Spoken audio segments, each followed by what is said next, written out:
Giraffes Can't Dance by Giles, Andreae and Guy Parker-Rees.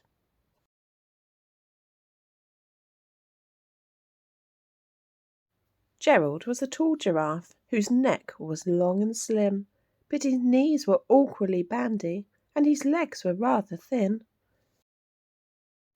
He was very good at standing still and munching shoots of trees, but when he tried to run around he buckled at the knees. He was very good at standing still and munching shoots of trees, but when he tried to run around he buckled at the knees. Now every year in Africa they hold the jungle dance, where every single animal turns up to skip and prance. And this year when the day arrived, poor Gerald felt so sad, because when it came to dancing, he was really very bad. The warthog started waltzing, and the rhinos rocked and rolled. The lions danced a tango, which was elegant and bold. The chimps all did a cha-cha with a very Latin feel, and 8 baboons then teamed up for a splendid Scottish reel. Gerald swallowed bravely as he walked towards the floor, but the lions saw him coming and they soon began to roar. "Hey, look at clumsy Gerald!" The animals all laughed.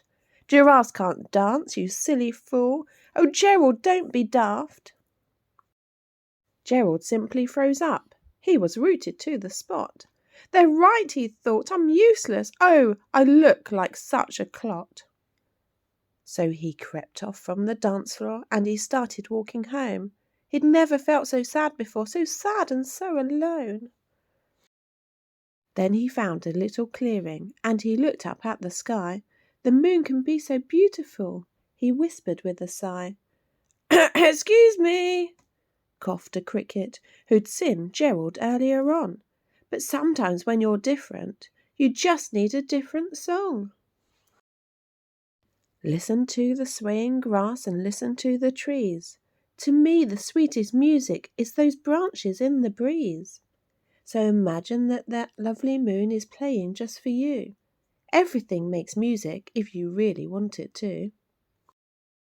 With that the cricket smiled and picked up his violin. Then Gerald felt his body do the most amazing thing. His hooves had started shuffling, making circles on the ground. His neck was gently swaying and his tail was swishing around.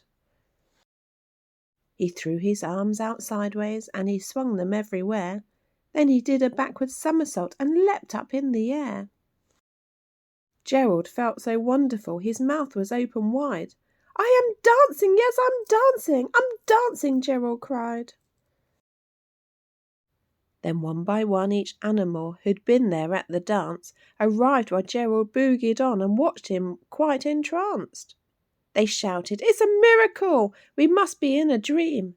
Gerald's the best dancer that we've ever seen. How is it you can dance like that? Please, Gerald, tell us how." But Gerald simply twizzled round and finished with a bow. Then he raised his head and looked up at the moon and the stars above. "We all can dance," he said, "when we find music that we love."